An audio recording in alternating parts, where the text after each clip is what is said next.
Energetika uğrunda Millet Agentstvosu haberledi petrol malların yeni pahalarını Moldova devletinde. Harman ayın 4'ünde benzinin pahası iyisilde 11 bana da eder 27 lei 61 ban bir kilosu için. Nişanlı Komrat kasabasının petrol malların stansiyasının yöneticisi Ivan Kara, petrol malların defisiti duyulmuyor. İnsan şimdi baklarını doldurmuyor.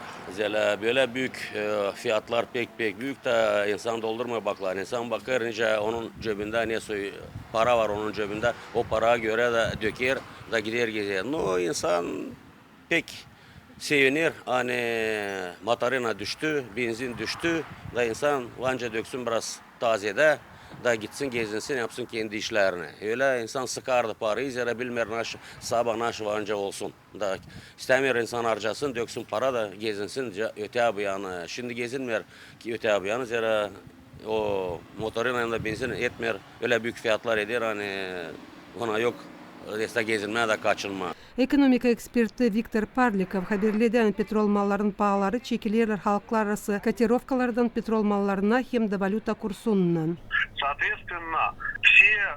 Hepsi pahaların değişilmekleri petrol stansiyalarında bağlı halklar arası kotirovkalardan petrol mallarına hem de valuta kursundan. Şimdiki zaman kotirovka indi aşağı, lei bakarak dolara kavleşti. Herlim pahalar halklar arası panelinde yükselerse de o zaman bu pahalar belli edecekler bizim de petrol stansiyalarında.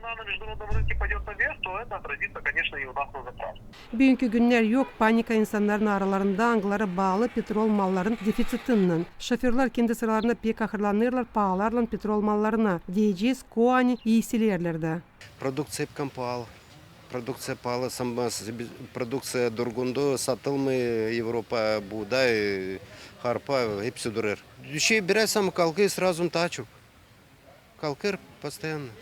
Kalkır düşürmüyor. Но стабилизация государства ее куда контролировать. Если пойдет в таком темпе, мне кажется, хорошо, но чтобы шло... Bire giderse de bu isle ben sayarım ama koy isilsin ta o pahalardan hangisından çekettiler petrol malları pahalanma diyeceğiz açan ileride benzinin bir kilosu 18 lei. Biz lazım hesaba alalım hani bu her yerde. Avrupa'da da dil çoktan Moskova'dan döndüm. Orada da hep yüksek pahalar. Везде, даже если в России, я был недавно в России, все равно дорого. Energetika uğrunda Millet Agentstvosu nişanlandı hani gözlediği durumu da beraber başka bölümlerle kableder lazımlı ölçüleri ki Moldova devleti kalmasın petrol mallarsız. Polina Barbova, Vlad Tabachuk, Maria Kazaku, GRT Haberler.